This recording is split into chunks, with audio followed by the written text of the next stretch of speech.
नमस्कार। नुआपड़ार बिजु जनता दलर प्रार्थी किए हेबे चलित उपनिर्वाचन रे ए नहीं अनेक आलोचना पर्यालोचना होउची। ता भितरे किए जणे मनोज मिश्र अछंती।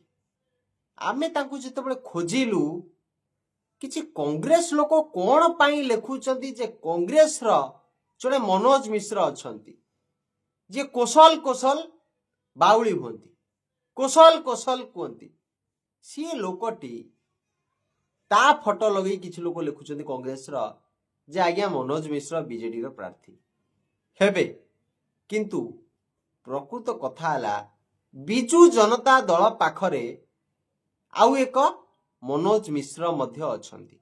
मु कहूनी जे सी प्रार्थी हेबे कि मो पाखरे किछि सूचना अछि से विषय रे आमे किछि कहून किंतु कांग्रेस दल रो किंचित व्यक्ति सोशल मीडिया रे जो मानकर भल फॉलोअर्स अछि जो माने सोशल मीडिया किछि मंतव्य दियंती सेतिरु किछि व्यक्ति विशेष लेखुचंती जे कांग्रेस रो मनोज मिश्र प्रार्थी हे पारंती। प्रथम कथा हला जे कांग्रेस दल तार प्रथम रु प्रार्थी डिक्लेयर करी सारिछि।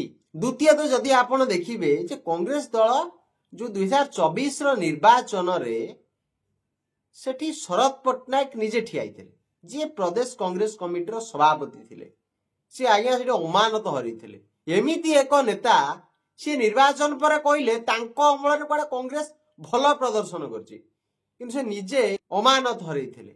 तो मो कहबा कथा जदि प्रदेश कांग्रेस कमिटी रो सभापति सेठी जो बाहास्पट देखै निर्वाचन लड़ीथिले आउ जे कांग्रेस रो प्रकृत रे सेठी ठियावा पई योग्य थिले सी तो स्वाधीन भाव में नॉमिनेशन करदेले सेठी से 2 नंबर रे थिले। तो आज केउ अदृश्य शक्ति जेतबे कांग्रेस दल तार प्रार्थी डिक्लेयर करि सारिछि केउ अदृश्य शक्ति षडयंत्र करूछि जे मनोज मिश्र हेबे बीजेडी रो प्रार्थी। प्रकृत कथा हले तो बीजेडी पाखरे आउ एक मनोज मिश्र अछंती ना। तो एमिति लेखा कोन पाई से सिंडिकेट रो मालिक किए जी किएबे भक्त दास को पछरे गोटे तीर बाण धरिकी बुलुची जे कोठी मौका पाइले सेटा पछबटू मारियो बोली। एटा गोटे विराट प्रश्न काहेकि ना ओडिसा रे बिजु जनता दल प्राय तो 2024 पर्यंत शासन करला। नवीन बाबू को नेतृत्व रे शासन करिला। कांग्रेस नवीन बाबू को शासन काल रे दिन को दिन दुर्बल हेई चलीला।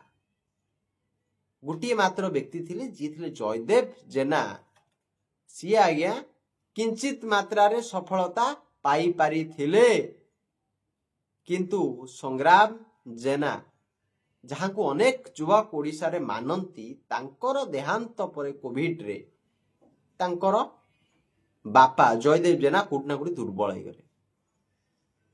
तो इति मध्य रे कोआ जाउची जे कांग्रेस आज जो दुर्बल हेइची जे ताकू कहीं दुर्बल करी नांती ताकू कोन ना बिजु जनता दल कांग्रेस को दुर्बल करेछि ओडिसा रे ना भारतीय जनता पार्टी तो एबे नुआ डाहाणी एबे ओडिसा को सरकार को आसीछि 1.5 वर्ष होइछि निजो को निजे शिशु कहूछि। आमे बुझी पारनु जे शिशु कोन सरकार रे शिशु कोन आमे किछि बुझी पारनु किंतु कांग्रेस जदि आज दुर्बल निजर स्ट्रैटेजी पाई निजर कर्मी को पाई आ निजर मंतव्य पाई तो एथुरु दूरेई रहिबा पाई अनुरोध।